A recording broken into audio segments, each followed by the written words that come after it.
Hello, and today we will continue with Pervader.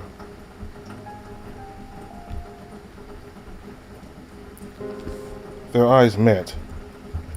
I apologize, I didn't look where I was going. The stranger's voice was remorseful and biting, and his glare was sharp and cold. He struck a stiff pose, planting his feet firmly to face Jim Saw. They continued to stare at each other, and I stared too. There must be a reason why he's acting this way. He wouldn't lash out like this over nothing, I'm sure of it. Because there was something strange about this stranger. His appearance had caught Jim Saw's attention, not just the brief stumble they shared. The young watchman's eyes slowly grew wide as he studied the stranger. Suddenly, I realized the great tension that had filled the room and the surrounding worry of several people witnessing the standoff from the stairs. Then he drew his sword. Panic washed over me. I felt like I was being pulled in several directions at once. I wanted to stop what was about to happen, but I didn't want to be in the middle of their class either. So instead, I froze. Jim Saw. It's him. A tickling sensation rose up around my neck, and I lifted my hand to rub it. I swallowed hard, feeling the muscles around my throat contract and rasp against each other. I must not succumb to fear. Shake it off, Ramus. Shake it off. You're the one. I can see it in your eyes. You're the one. You bastard. You're under arrest. Man, this is a sanctuary. I don't care about your sanctuary. Jim Saw. More people were rushing down the hallway. I heard one of them call for the Archon. He's going to make a move. All hell will break loose. I need to do something. God damn it, move. Come on, move.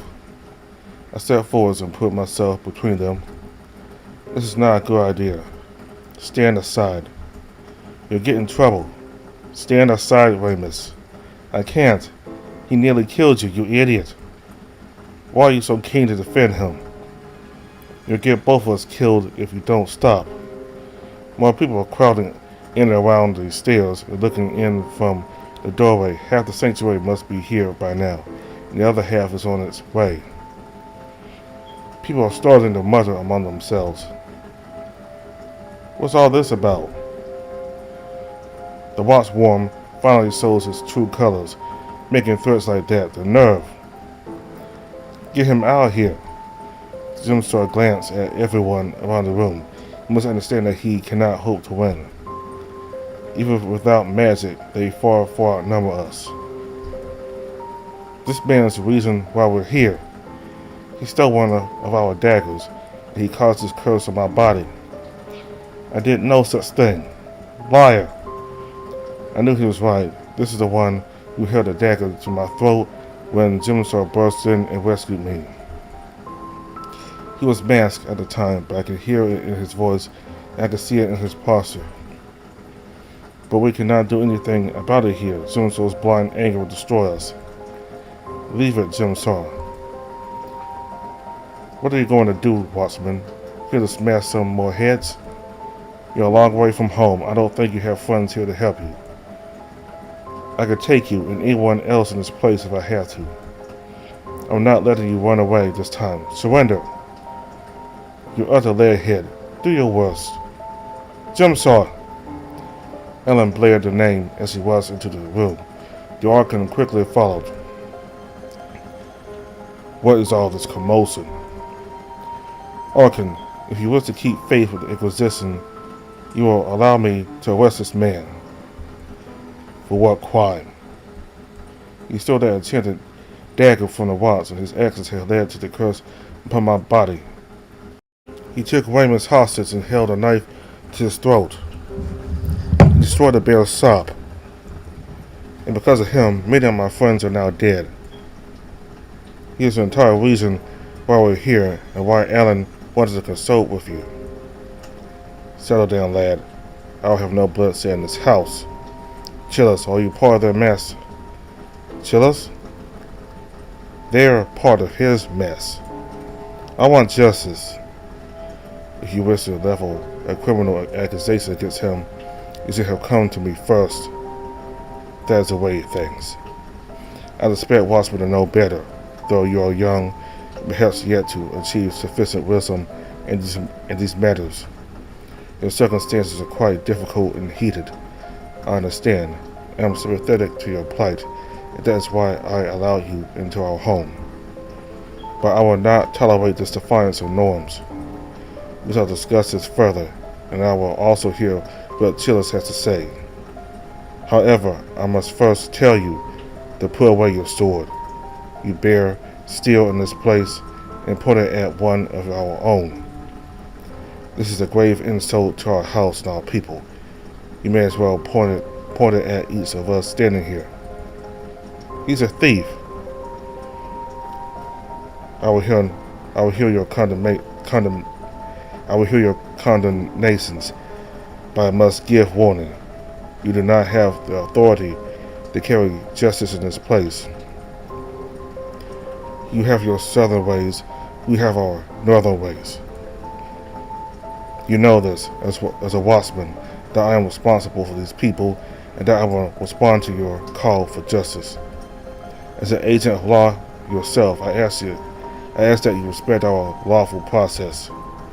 The borders between peace and war among our sects have been growing thinner and thinner as of late, and we all play a part in its tension. I ask you, which is it, Sir Jimsaw? Shall we have peace today or war? Jimsaw bit his lip, then relaxed the grip of his sword. He put the weapon back in its sheath.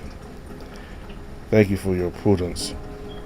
The Archon stepped closer, making his way to the middle of the room. He turned and glanced at everyone, keeping his gaze focused on one group at a time. When he spoke, his voice rose to fill each inch of the hall. Our guest has sought to ally violence today, and that should hearten us all. Pervader and Inquisitor have been at odds with one another for hundreds of years, yet even in situations of deep conflict, we allow ourselves to try peace before anything else.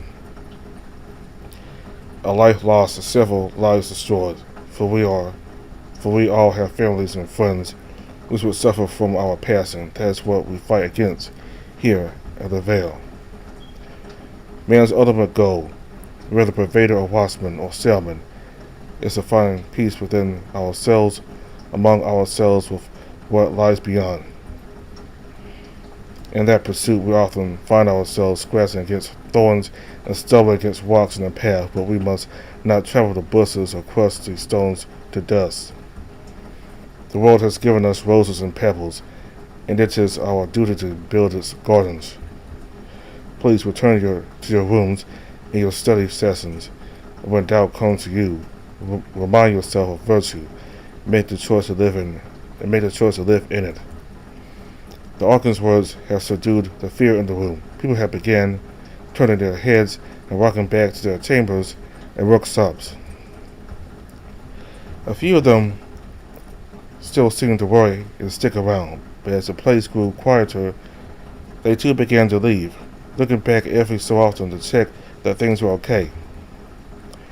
Eventually, the entire crowd fell away until only we remained. In the interim, I glanced at Alan. His face was pained, his eyes transfixed upon the back of the snow leopard's head. The air was thick with confusion, tension, and anger, although some of it had dispersed and cooled down. My friend, are you alright? You look like you've seen a ghost. Chill us. The thief turned around. Alan. The pause lingers as I, Jimsaw, and the Archon glanced between the two of them, all of us confused in different ways. You two know each other? What the hell is going on? Chillers, what are you doing here? Chillers looked away and snarled at nothing. God damn this. I'm a brother to the sanctuary, Ellen. Arkham Inventor has been helping me with my research. What are you doing here? I couldn't help but stare at Alan. His face was full of sorrow when speaking with this younger Pervader. His lip trembled and he struggled to find the right words. I'm here. I'm here now. Why? I'm here to find a cure. You came into my cell. Why did you? Chillers, why are you with them? In the sanctuary? No, I meant Alan couldn't muster up the courage to say it. I think we should speak privately. No, that's alright. It's no big secret that I am with Umbro. Chillers, I did not expect your return to cause such a ruckus. Neither did I. But I'm most sorry to see you welcome this destroyer into your home. He jerked his head towards Jimso without looking at him. The veil is welcome to all those who suffer, whether or not they are of the Surgical. Yes, hopefully you'll learn to see the folly in that policy sooner rather than later. Alan, how do you know this guy? He couldn't face me or say anything. The old bear is my former master. Oh my, now I understand. Partly. What the hell is going on here? Is this some kind of conspiracy? This thief breaks into Alan's shop and steals a dagger, and now I'm learning that the two of them know each other? You didn't know we were going to be there, Numbskull. How is this lost on you? We haven't even seen each other in many, many years. Chillers, what do you want with the dagger? He remained silent while giving Alan the side eye. Chillers, listen, those things inflict fatal wounds on people. Its enchantments kills. Since our ravens are affected. I know what they do. I say it doesn't work faster. His scornful eyes were aimed at Jimsaw. Chillers, these two are going to die unless I do something about it. Do not joke about these things. Don't raise your voice at me, old man. I'm not your apprentice anymore. You can't order me around. They're innocent lives. Don't you care? Don't you care? Don't you dare give me that talk. Watchmen are all too eager to forfeit Pervader lives. Why should I care about his? Because he's innocent. Huh, listen to yourself. Are you falling over to their side? I could hardly believe it when I first saw you mucking about that place. Working with the enemy. How long have you been their lackey? Chillers, please. I asked around and found out you've been in Chariot for years. All this time, I believe you were lost at sea or dead from one of your experiments. But no, you were just hiding out south. Chillers, I'm sorry, but save your excuse for this one. Now he looked at me. He'll need it. You look up to him, don't you? I can see it in your eyes. I was like that once. Hopefully, you're the last soul Alan ends up disappointing or destroying. The old bear was at a loss of words. I was speechless as well. How could Alan be the target of such cruel condemnation? I wanted to defend him, but seeing him smirk in response to those insults, I wasn't sure what to think. Heavy hearts have a tendency to lighten over time. I draw your attention to it as a principle you all know, that whatever wounds may scar you, they are long past bleeding. Some scars run very deep.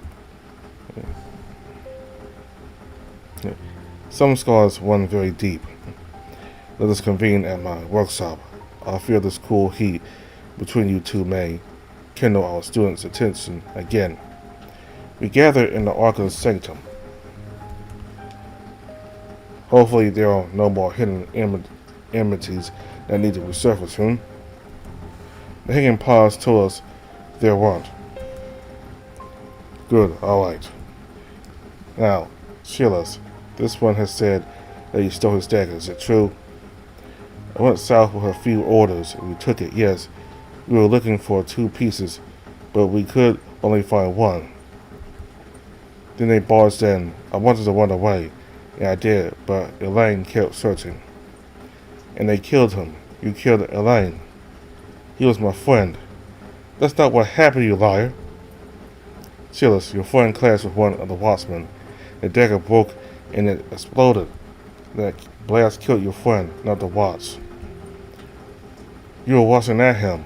Don't tell me you didn't intend to kill. If he wanted to stay alive, he should have surrendered. He was stupid and he died of his own stupidity. Two heated felines began talking over each other, almost yelling.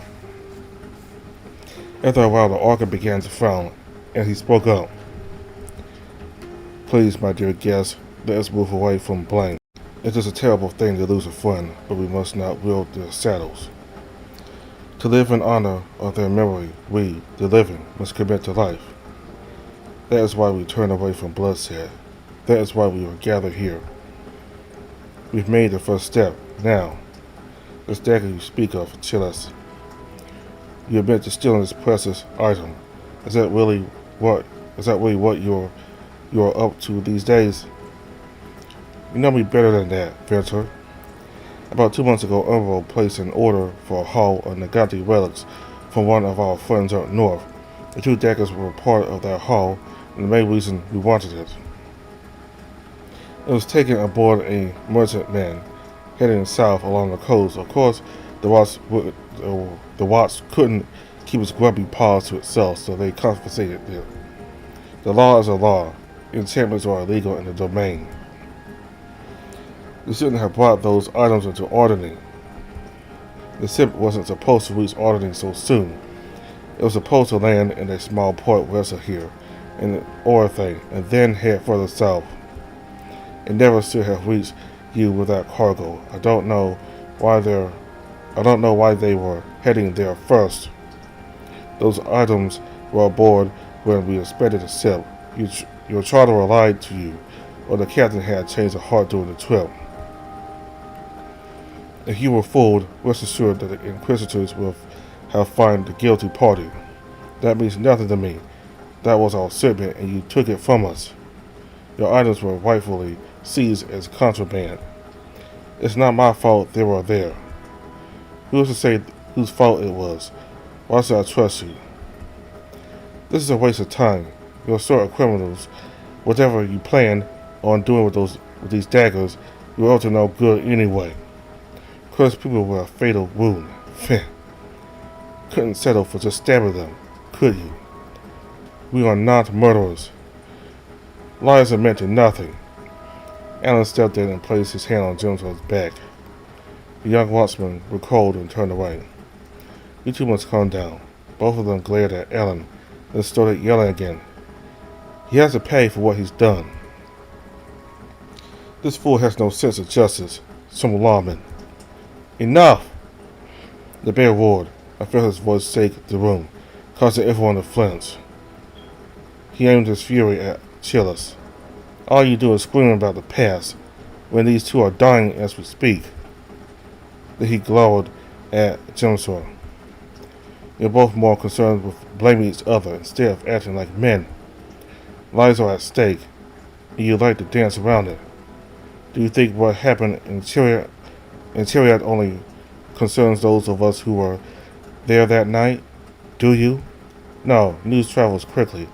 The Inquisition can only bleed so much before it lasts out. You poke and prod, not realizing that this sort of scuffle will lead to even more disaster. I will not teach you to surrender to your ego, Chillis, and your father isn't that kind of man either, Jimsor. I did not come here to be yelled at by you. I will yell at you. You need someone to tell. I will yell at you. You need someone to yell at you. Oh, mercy, Chillis, how could you do this? I did not foster you this way. Of course you didn't. You ran away. Don't turn this around on me. You're playing with death. That's what's coming from you. Look him in the eye. Look him in the eye and tell him you want him dead. Be truthful. Is that really where your heart is? Have you learned nothing? Chillis glanced at Jimsor, but could not hold a stare. He threw his head back and scoffed. I never said I wanted him dead. Yes, you did. I did not, truthfully. I don't care what happened to you. Why should I? Because we all played a part in what happened. I'm not culpable. but you have the means of his salvation. Chilla scratched his chin. Perhaps. Will you help us? No. Alan jerked his fist upwards and nearly slammed it into the table, catching himself before doing it. You can save her life if you choose not to. Judge me if you will. That is fine. But what of Arkham Ventor? Have you no respect for his teachings? Ventor's principles are not mine, and he is not my master. We are at war with the Inquisition. How can you ask me to save an enemy at my own expense? Chillis, guessing the veil, enjoyed the gift of sanctuary, just as any other pervader. If you are somehow able to grant deliverance, as your former master seemed to imply, why withhold it? Choosing not to act would be no different than swinging the blade that kills. If I had a simple means of helping you, I would. Look, we're searching for a cure too, but we haven't figured it out yet.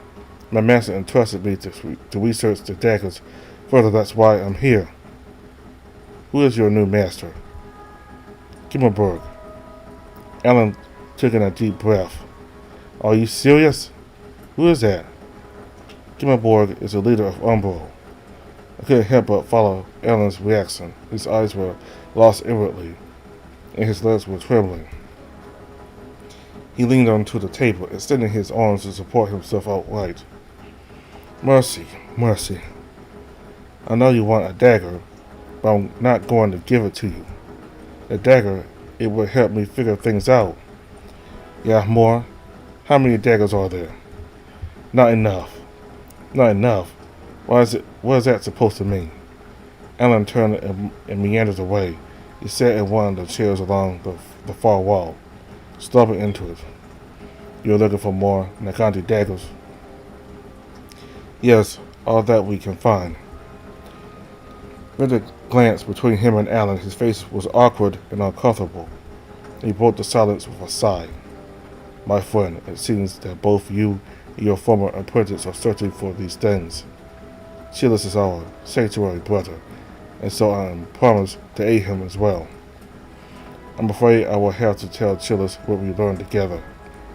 Yes, Victor, I wouldn't expect you to withhold knowledge for my sake. Very well, thank you. The Archon gave a deep bow towards Alan, then turned towards Chillis. I and your former master have been looking into these daggers ever since our guest arrived here a few days ago. It was quite an exciting prospect. I had never heard of these blades before. I think such wonder had to come with such ill omens. The Archon walked over to the other end of the table and picked up a small book. Rare packs of readings of Naganti Pervader records by Orthoron. The book is mainly an architectural study of Naganti estates, though it is packed full with all sorts of insights into the ancient world. One chapter in particular caught my eye. It describes a box of daggers arranged in a line like a kit of tools. There's an illustration of it in the book, and Master Allen has confirmed that it was what you were searching for. It is not clear what they were used for, but it is made clear that they were designed for a specific purpose, that the enchantment is quite powerful and meaningful. In his cross-reference research, Orthoron claims that these daggers were used by high-ranking pervaders within the various enclaves spread throughout the Old Kingdom. This isn't news to me.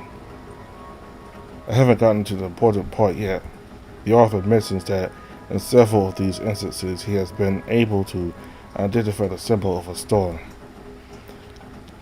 And you well know, Nagantis was very keen on these symbols, and Naganti ruin without at least one star mural, sculpture, or trinket is quite a rare specimen.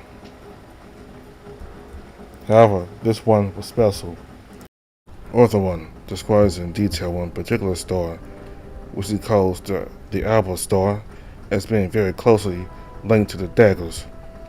He claims that Alba star is a core component of an obscure system, and the daggers depend on it to function. He analogizes the system to a mist engine, serranes as a core battery which fuels several aura linked devices. So what is it? A waystar? Some other enchanted thing? Is it a star in the night sky? He doesn't say, and I believe he doesn't know much more than that. I see. You think the star may hold some answers. Perhaps Arthur seems to think so, and he was a brilliant seeker. His decision to compare it to a mist engine wasn't accidental. The Apple Star is the source of this affliction that plagues our guests. The daggers are simply the means of its delivery. But mist engines only work in a very limited range, no further than an acre. If this Apple Star is a mist engine, then these daggers shouldn't maintain their charge, especially after traveling so far south. Nagatis has proven that our understanding of magic today is woefully poor. Our limits are not theirs, but we will, in time, rediscover the arcana. Silas walked over to Venter and received the book. He stared at it for a moment, then started flipping through it. There's one thing I find strange, however. Arthur mentions that the dagger inflicts this curse, but says nothing of the surgery that comes with it. What? Oh, is this news to you as well? What do you mean? I thought... Look at me. You gained a surgery? Yes, Jim saw too. Can you show me? Not so fast. If you really want to see, give us a dagger exchange.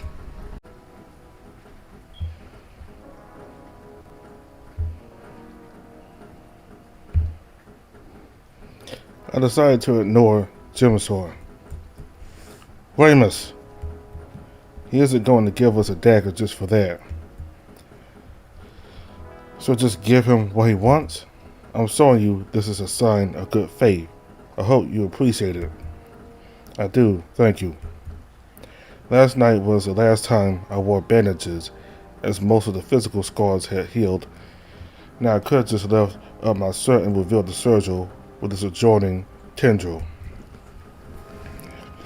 Silas bent his knees to take a better look. How strange. It's not like other surgeries. Yes, why is it like that? We don't know. Jimsaw also has the same mark. Ellen tells us they don't look like normal surgeries. Alright, settle down. No need to tell him everything we know. Thank you, that was very enlightening. Do you know anything about it? As if he would tell us. I think I may have seen that symbol elsewhere before in my research, but I cannot remember right now. I'll have to look into it.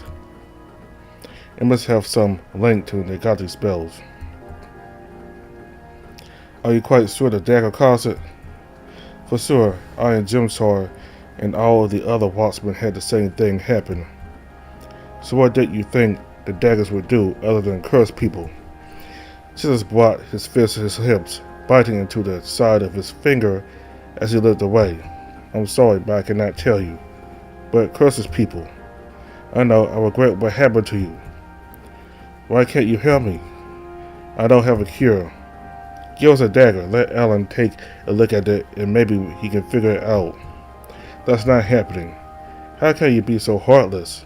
Jimstar and I are going to die soon if we don't find a way to get rid of it.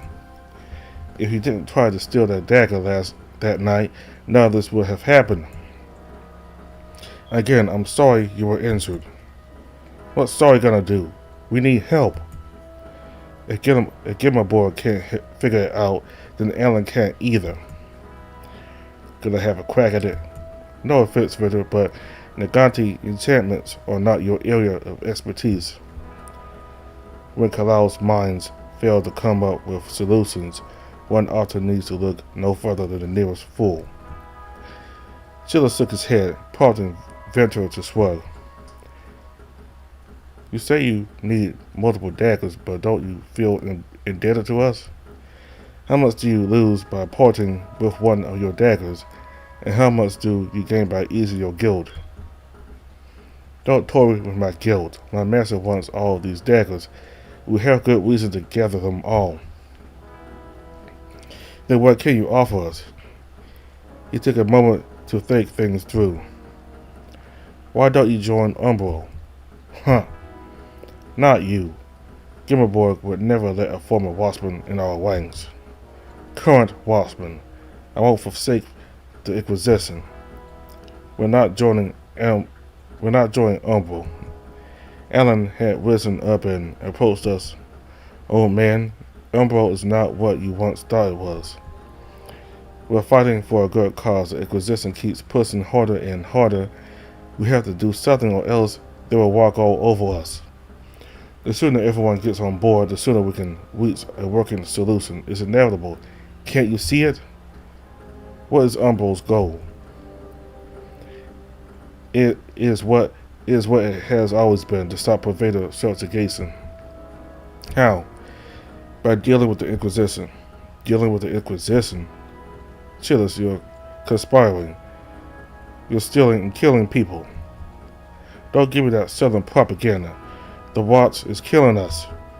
Chillus, how can you allow yourself to go down this road? It's too much to bear. Please, you have to stop this madness. How can you condemn me for trying to fight back against their aggression? Countless lives have been destroyed by his ilk.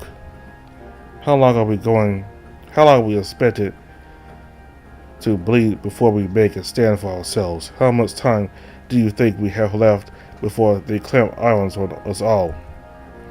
Little by little, one by one, they keep picking us off. Every move nudges just a little bit further until we find death by 1,000 cuts. No more. Where does this lead, Chillus? Where the Inquisition is taking us. You keep taunting them, and it'll only make things worse. Sweet mercy. You know they're on the brink. Do you want them to march north? Let them bring war. When the time comes, we will be prepared. That's what it's all about. Sooner or later, we will all be forced to pick a side, and when you do, our trenches will be ready. How bold. Talk like that in the domain, you'll get sent to the dungeons. If we do our jobs right, there won't be any more domain. If it's war you're looking for, Umbro scum, then I hope to meet you on the battlefield one day. Count on it, leadhead. I do not appreciate this malicious talk in my abode. Nor do I. My apologies. I thought I could sever you away from disaster, but it seems you are dead set on abandoning my auspices, Chillus.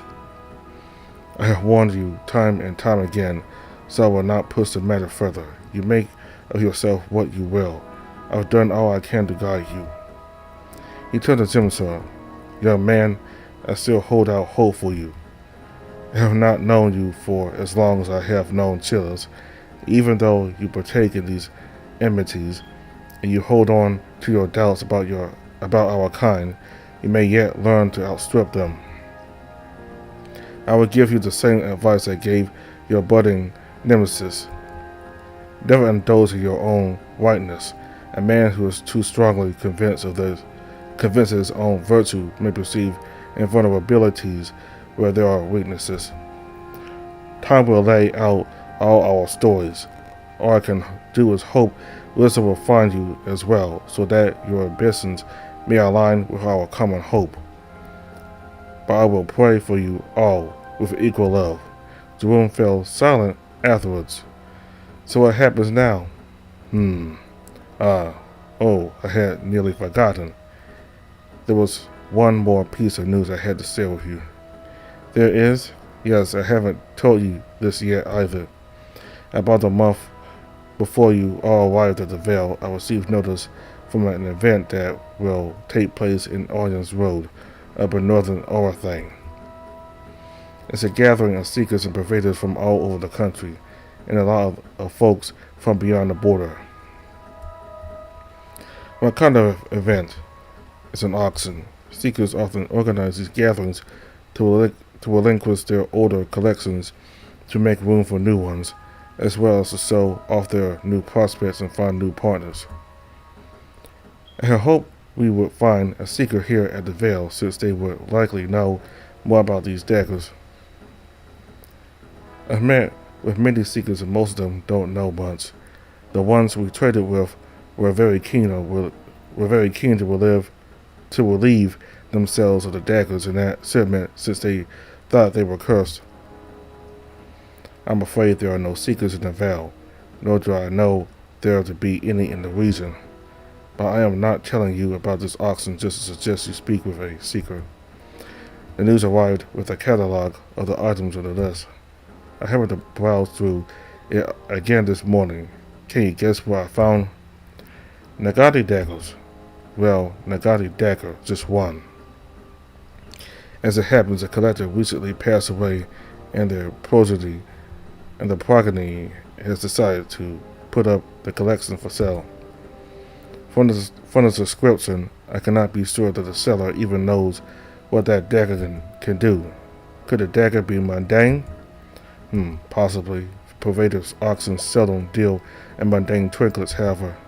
Can I have your catalog? Certainly. Right, we want it too. That's quite alright. We received a few duplicates. In fact, he reached somewhere under the desk and pulled out several catalogs. Help yourself. Thank you. I turned and gave the catalog to Alan. He skimmed through the contents and found what we were after. It's just like it. There were other daggers in that crate back in Chariot, remember? You didn't think much of them, except for those two. Are you sure we should go? Irons Road is far away. I know, but what else can we do? What about the arbor store? What about it? We have nothing to go on, except a short description and one old book. As far as we know, it might not even exist.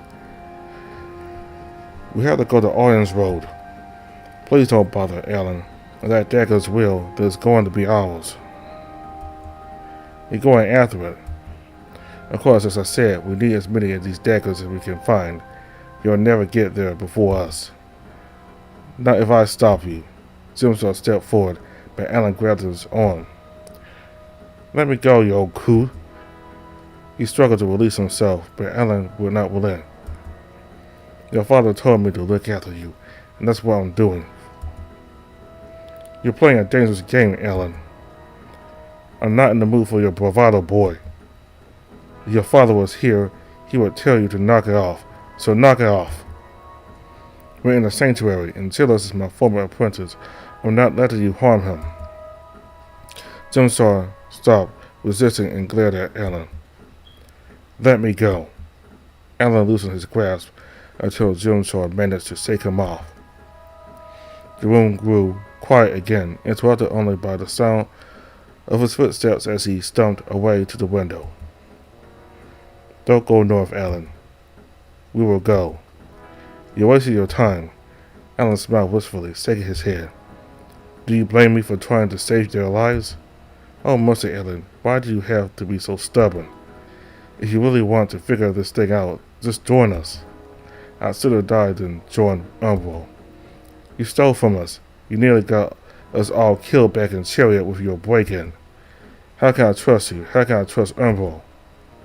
You're being too grim. What if your master thinks that we are a liability? After all, I've been their lackey all this time.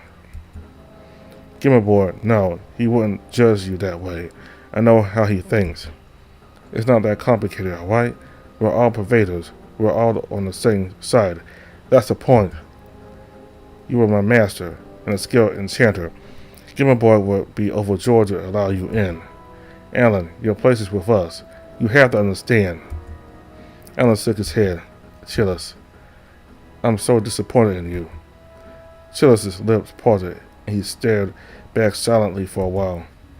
He shifted his weight to the other foot and lifted his chin, showing the chill in his eyes and the scornful wrinkling in his brow. I'm only trying to help you, Alan. I'm not looking for your approval. But fine, have it your way. Go to Irons Road if that's what you want. Just don't be surprised when you realize it was all for nothing. He turned and strode towards the door. The days are counting down, Alan. When the time comes, know that Umbro will still welcome you, and all those who doubted. Chillus left the room, pacing down the hall until his steps could no longer be heard. I spotted a few students looking through the open doorway. Jimsaw quickly went to close it. You let him go? Yes, I let him go. He could have taken us to Umbro. Spare him the madness, Jimsaw. They would kill you if you tried. They have our daggers. We're not reaching their oxen before they do. We have to follow them. Why? He'll take us to this hideout. We could stalk around and find a good moment to steal back the dagger. We're not doing that. Why not? What else can we do? Please, Alan, stop wasting time. Chillus talks a big game, but he won't get his hands on the dagger easily. They can definitely get there before us. We're 3 people. They have an entire network all across Earth. The auction won't be held until a week from now. Getting there a day early means nothing. So what? We don't have the money to bet on the thing anyway. How much money does Umbro have? Who knows? Enough. I mean, he said they bought 2 of them from up north. If they can charter a ship, then they have the money to buy out this dagger. True, although the owner probably doesn't know that Umbro desperately wants it. If we go there and put in the word that the daggers may have a greater value, then I might give them pause. Pause for what? Let us inspect the thing and figure it out. Will they let you do that?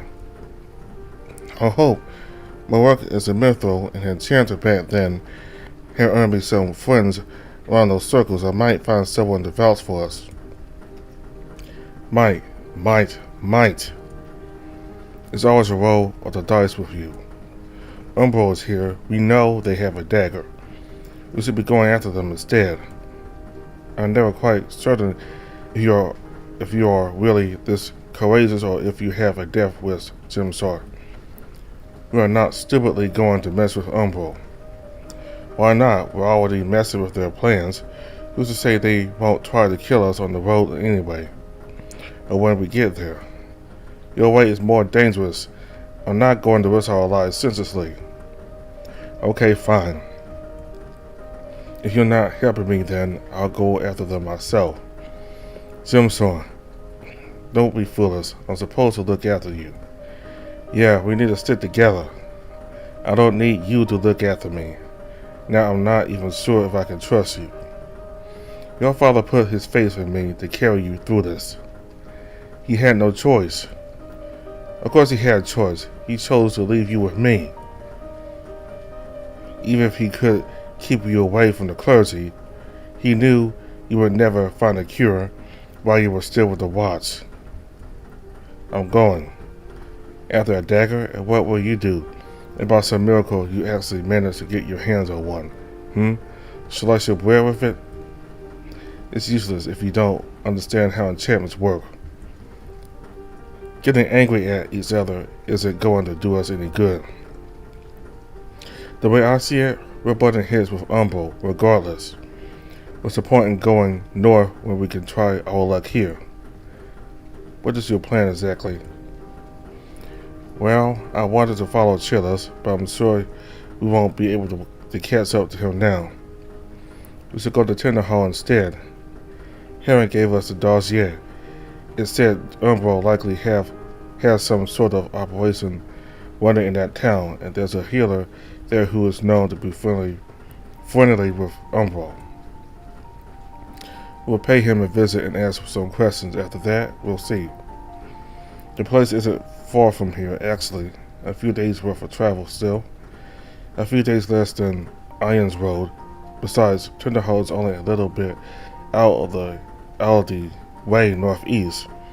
We could still head towards the auction if we turn up empty-handed. Only if we pass through, but you want to investigate the place. Junzar threw his hands out. His mouth struggled to find another argument, until eventually he clenched his teeth and stalked away. You're impossible. Sweet mercy, you'll fight me to my grave on this. I'm sorry, lad. I've decided we're heading north, and I'm not changing my mind. then why on earth are you the one with the final say? Your father told you to help me. He never said anything about who's in charge.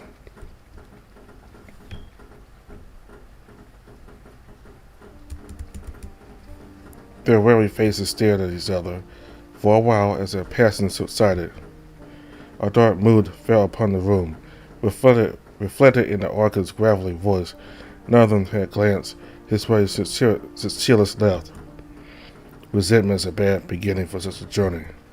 I cannot argue which path is right, which path is wrong, but I will tell you that a common path requires a common cause. Do not invite another senseless curse upon your heads. He turned to leave the room. I will ask Annie to provide you with supplies for the road. The rest is up to you.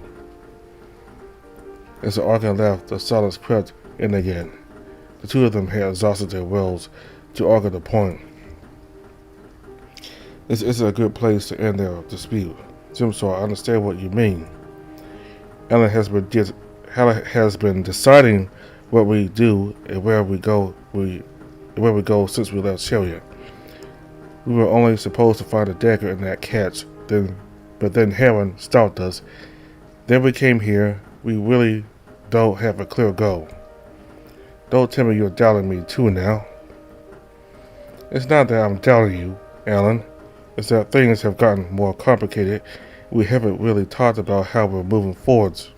What do you mean? I mean we should talk more about our plans.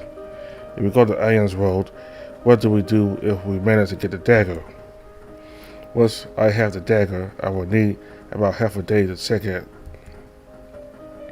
Are you sure that dagger will give us a solution? Alan hesitated after opening his mouth. No, I cannot be sure, but I am sure it will confirm or disconfirm some things which is going to be very helpful. I think that's why Jimsaw is upset. We need to think things through. We need to think these things through. I have thought things through.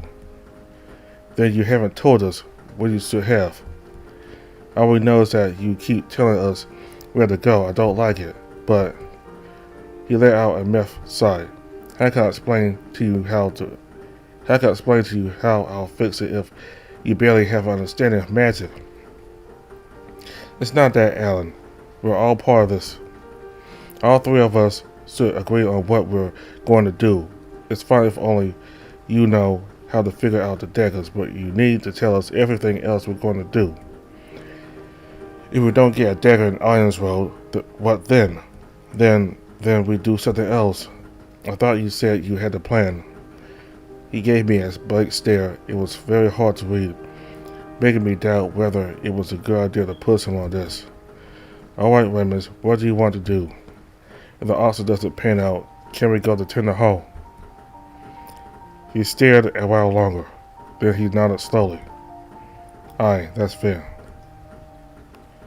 Jimsaw also wore a blank stare, though I could pick up a hint of satisfaction in the corners of his mouth. Is that okay with you, Jimsaw? Almost. There's one other thing I want. If we don't find a dagger at the auction, you're not in charge anymore.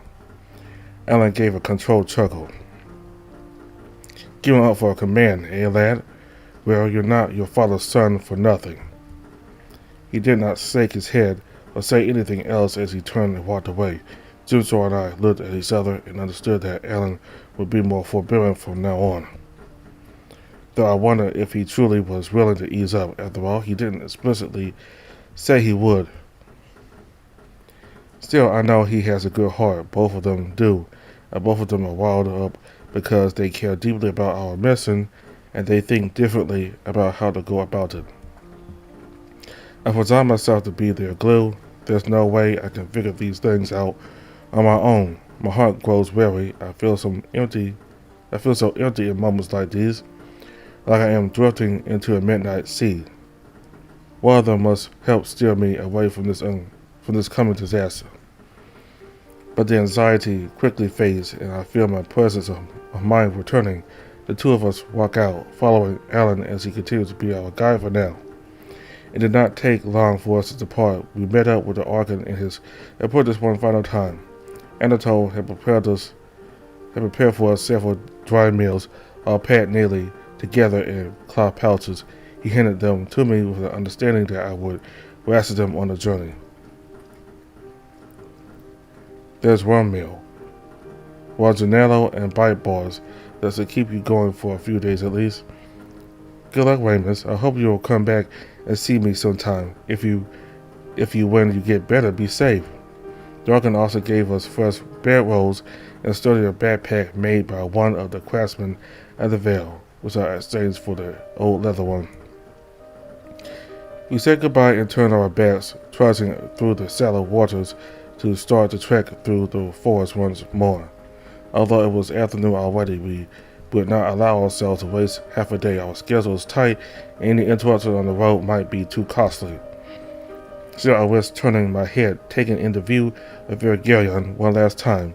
I don't know if I'll ever get to see this place again. The Vale has taught me a lot about magic, and I'm very excited to start testing some of the new ideas I gathered. So many possibilities. I'm finally starting to feel like I'm gaining some control. The future is brighter, even though I know a dark shadow lurks beyond the horizon. But I will not concern myself with those demons just yet. There is another shadow on my mind. Few words were spoken as we carried on into the evening. Most of the gloom hanging over our heads had been lifted. We had left the sanctuary on the wrong foot, but now we were traveling in lockstep once more. It was company. Bitterness would rise to the top and lead us all down a black road. Knowing that we walk the same path, that we keep our shoulder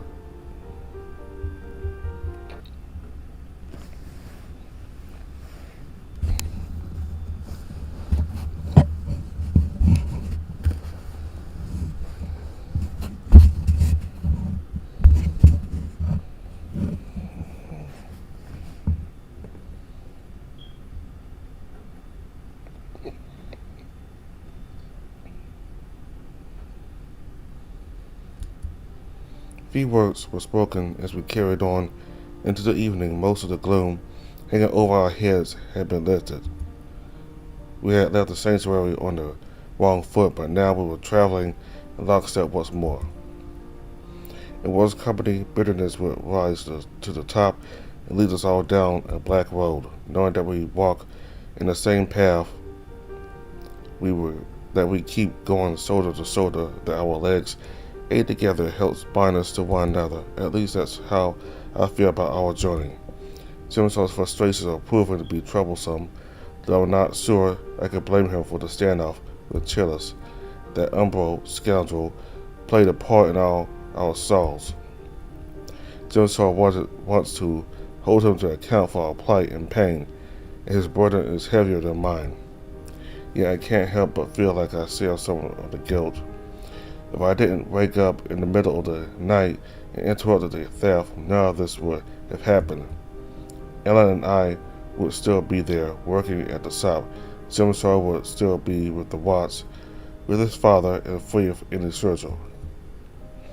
Those Wattsmen wouldn't have died. Chillis' friend would not have died. All for what? One broken dagger. I wish I could turn back time and prevent all this from happening. I wonder if he blames me for any of this. So has been fair towards me, despite his disapproval of my pervaderly inclinations. He has made it clear multiple times that he values his service and honor as a Knight of the Watch. I know he would never voice any regrets for putting himself in danger that night. Cowardice is alien to him, and he would gladly risk his life to save mine again, or anyone else's. Though I really wonder, does he wish, as I do, that Chillis would have stolen the dagger, and that we would be spared this travail, this would travel? Damn it, Ramus, you mustn't keep dwelling on the bad parts. It is as Ventus says, we must commit to life. I will do all I can to prevent any more harm. Umbro has those daggers, and I'm sure they're going to use them towards some ill end. Sooner or later, we'll start seeing more people with the same struggle as Jim Saw's in mind. Once we find a cure, we'll be able to help anyone else who is cursed by these daggers. Yes, that has to be our goal for everyone's sake. We didn't travel too far out on our first day. With time retreating, the dulling light of the evening would soon descend upon us. A rising chant of crickets and chorus frogs told us there was a pond nearby. The air was cool and bitter. Each of my footsteps cracked into the crumbly ground, pushing up dust wherever I went. At this rate, these boots will wear out in a couple of weeks. I'll have to find replacements soon. As always, we try to take the road least traveled. Once we cross the Gian, we shall follow the common road north from Skice. I doubt we need to worry about Inquisition centuries after that. The knapsack was very snug and comfortable to my back. Even though it was bigger and weighed an extra pound or two, I felt much more balanced carrying this thing around. I reached back to pull a bite bar from one of the side pockets. It's so much easier this way. I don't have to stop or ruffle through it to find what I need, since almost everything has its own neat little compartment. I wrap the cloth around a snack and bring it to my lips. My teeth sink in, and I feel a pleasant crunch. Something pops in my mouth, and a sweet nectar oozes all over my taste buds, overwhelming my senses with nutty, citrusy, and cinnamon flavors. This is so delicious. Thank you, Anatole. I wonder if this is some special recipe of his. Alan, have you ever had one of these? I snapped it in half and pushed it in front of his face. He turned up his nose and waved it away. Oh, no, thank you. They're too sweet for me. Why haven't I ever tasted one before? They're great. It's a Pervader delicacy. Oh, does it have some kind of magical ingredient? In a sense, it's made for the bite fruit of the bite wine, which aren't grown by salmon.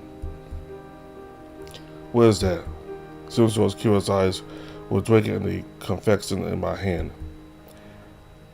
I gave the piece to him instead. He grabbed it without hesitation, though. He made sure to sniff it a few times. It looked over like some bloodhound. I promised I didn't poison it. He threw me a snide look. Rising to my provocation, he munched on the bite bar. Pretty good, isn't it? I took another bite as Alan flashed a smile. Both Jimsaw and I made loud crunching noises as we continued to enjoy our nutty treats. You've been keeping these to yourself? I didn't even know what they were till today. I'm of a mind to relieve you of that backpack. Help yourself there in the side pocket. He finished off the piece I had given him and started licking his fingers. But I still have some rations left for Miriam. Are they stale by now? If it's not spoiled, it shouldn't be wasted. I pulled out another bar and wiggled it towards him a couple times. Can I tempt you, Jimsaw? His eyes darted between mine and my prize as we continued walking. Biting his lip, he reached out to grab it slowly. That's it. I know you want it. That glint in your eyes can only mean one thing. His fingers touched the bar, wrapped around it. I loosened my grip. Go on, Jimsaw, take it. Then he swipes the bar out of my hands and forces it back into the side pocket. No! I flex his stomach as he gives my backpack a front slap. Pause off those sweets, Ramus, or else I'll have to carry them. Fine by me. I've been lugging this travel bag around long enough. I made as if to remove the backpack. Jimsaw hurried to stop me, holding down the strap to my sword. Hang on. You're not giving that thing to me. I'll take the snacks. You keep the backpack. So I have tempted you. No, I'm just not sure whether you'll gorge yourself to death. Can I trust you? What if I don't trust you? Oh, really? Jimson walked behind me and reached into the backpack, ruffling through it as we walked. I told you they're in a side pocket. Let's keep moving. I tried, but his shirt slowed me down.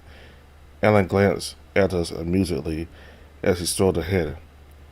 A few moments later, Jimson stopped and joined alongside me, holding out one of his pouches that I had been carrying on my back. He untied the small knot and revealed the contents, a bunch of square crackers. He set the open bag in front of me. Try this. I took one, then he took one. I thought we were done with snacks. He bit into it, and I followed. Oh, white biscuits. A bit tasteless, save for a sprinkling of salt, also very stale, at least a couple of weeks old. Is this what you eat? What do you think? It's a good meal. He seemed offended. Good, they're stale. I know, but why is very nutritious. You have no taste. It's good for you. Do you expect me to spit it out? He sighed. Well, I'll be eating these crackers first. But why? They're going to spoil by the time we get to Audience Road. I don't like to be wasteful. Neither of you are going to eat them, so it falls upon me to do it.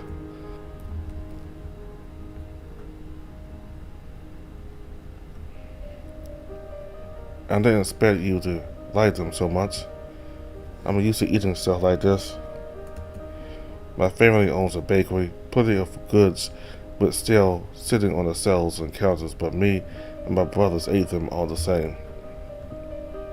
Really? Did you only eat leftovers? No, of course we ate fresh food as well, stews and cheeses every other day. Mother's cooking was the best. I can't wait to get home next year to have a proper meal. But she would agree with you. If the Duchess herself gifted us a cake, Mother would put it away until all of yesterday's biscuits were gone. Anything that remained, she would pack away in baskets and send us off to the church across the market to give alms. Your mother sounds like a very kind woman. Yes, well, Ramus, look what you've done, dragging flour all over the floor. Mercy boy, how many times have I told you to check the sacks before you bring them in? Clean it up right this instant. Wipe away that smile, Marshal. I saw you poking holes in those bags. Scoundrel, go grab a bucket and help your brother. Now, mister, God give me the strength. Your father should have smacked you into shape when you were young. She tried her best to raise us right. I've never had anything quite like these bite bars, though I thought I tasted everything. They're pretty good. Do you make terry cakes back home? No, I'm not sure I've heard of those either. Oh, really? What's it like? It's a cake filled with creamy melted chocolate and a lot of chocolate syrup on top. I think there was some fruit in it too, but I can't remember what kind. You need to eat it in a bowl with a spoon because it gets everywhere. Very messy. Sounds tasty. It is, Mercy. It's been so long since I had one. Must have been before I joined the watch. Father used to buy them when I was little. His eyes were lost in a glaze for a while. Now that I think about it, I haven't seen terry cakes outside of Earthling. It might be a specialty. But why am I talking about cakes? A nice memory? You distracted me with your bite bars, but I wanted to make one thing clear. They're food, not treats, alright? I swear, fair. I wonder if you ever really listen, or just saying things to pass the time. Hearing his flat annoyance made me chuckle. I listen, I do not always heed. You think you know better? No, but sometimes you and Alan miss things that are important. What did I miss? Well, yes, Our food will last longer if we eat the stale things first, but you're forgetting about our moods. There isn't much to enjoy on this journey either, other than our own company. No drinking, no dancing, no songs. Not even a deck of cards to pass the evenings. The least we can do is allow ourselves to savor a good meal. Don't you think that's important too? He glanced away from me, mulling things over. Morale is important on any mission, you're right. Jimsaw kept staring downwards, thinking away for a moment from the moment unaware of his slowing pace. I matched it, walking shoulder to shoulder as Alan pulled ahead. Eventually we came to a crawl, almost stopping. Are you okay? He shook his head out of a stupor. I certainly needed you to remind me of that, so stupid that I would forget. It's alright. An army in low spirits is brittle as breaks against an evil foe. We are not an army. No, but a group is just the same, and I should not add to our troubles any more than I have already. Knock yourself out on those sweets, Webers. I'll say nothing more about it. Wait, we'll have some at our next stop. Not for me, thank you. But I thought, no, you're right. If you're feeling down, you should take the opportunity to treat yourself. But I won't be needing any sweets. Jim saw part of a soldier's regimen, Ravens I do not crave, and it would be sinful to indulge. I shook my head and sighed. You need this too, you know. I do not. Is morale all about avoiding spoiled food? Ellen's not eating those bite balls either. Are you gonna argue with him about it too? Forget the bite balls. Undertow gave us plenty of other food. When we make camp, we're all eating something good together. And what about the crackers? Keep them for the road tomorrow. Well, alright. You should know you're not doing me any favors though. Those crackers I would have eaten tonight will instead be put off for tomorrow, and the ones from tomorrow the day after that. All you've done is age my meals for a day. Thanks a lot. You forget, half of your crackers are mine now. Yes, well, let's see how you feel about it in a couple of days. A short while later, we came upon a crossroad leading into Skies. Many travelers were running up and down the main road. There was a caravan perched on the horizon leading into the city beyond the hill. I could not tell whether they were leaving or arriving. Thankfully, none of them were near enough to recognize us. Further south, there were two mounted men right alongside each other. Might be guards or sentries. Even though the law of this place is unlikely to be aware of us, we all agreed not to tempt fate. Instead, we went east along a dirty path meant for the local farmers until it led us to the Gan. Ellen claimed that there was an old disused bridge upstream that would allow us to get to the other side safely. Jimsaw had suggested to pay one of the local fishermen to ferry us across, though Ellen didn't like that idea, as it might attract too much attention. We wouldn't do it today, however. Dusk was setting in, so we decided to settle in for the night. The three of us continued east until we were far enough away from any other soul, or at best we could tell. Not too far, though, as there was another village further up. A small copse adorned the inward curve around the river's bank, which gave us good shelter for setting up our tents.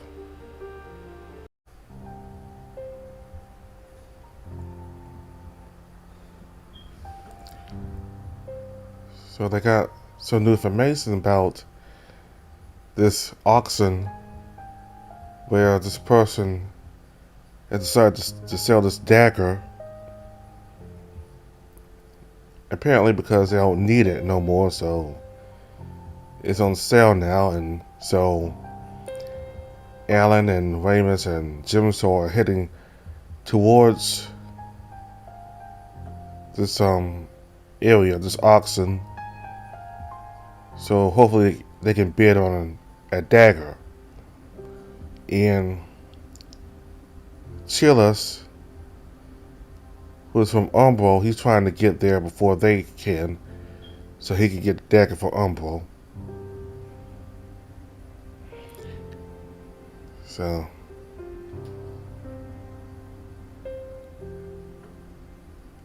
I don't think it would be the last time we'll see Chillis. And we also learned that Chillis was the one who was one of the bandits that broke into Alan's shop and held Ramus hostage, kind of. He did apologize to Ramus for that, but he's really doing some extreme measures, so some extreme things to get what he wants, And I like the Arkin. He seems like a very peaceful man. He always strives for peace and understanding among different people, so he seems to be a person that just wants peace, and I like him. I enjoyed Anatole. He's very helpful and nice, and he had no problem displaying his abilities as a Pervader.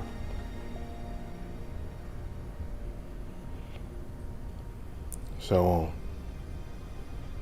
Jim saw he still have a lot of pride as a Watchman, in that scene with Chillis. Though I don't blame him for getting angry with Chillis, because Chillis is the reason that they're in this whole entire situation, so can't blame him for getting angry at Chillis, but I think he could have done that in a different way, because instead of doing, getting the attention of the entire sanctuary, because that's not helpful.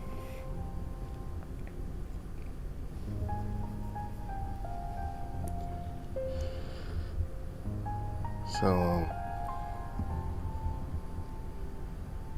we'll continue with Pervader next time. Thank you all very much for watching. Bye.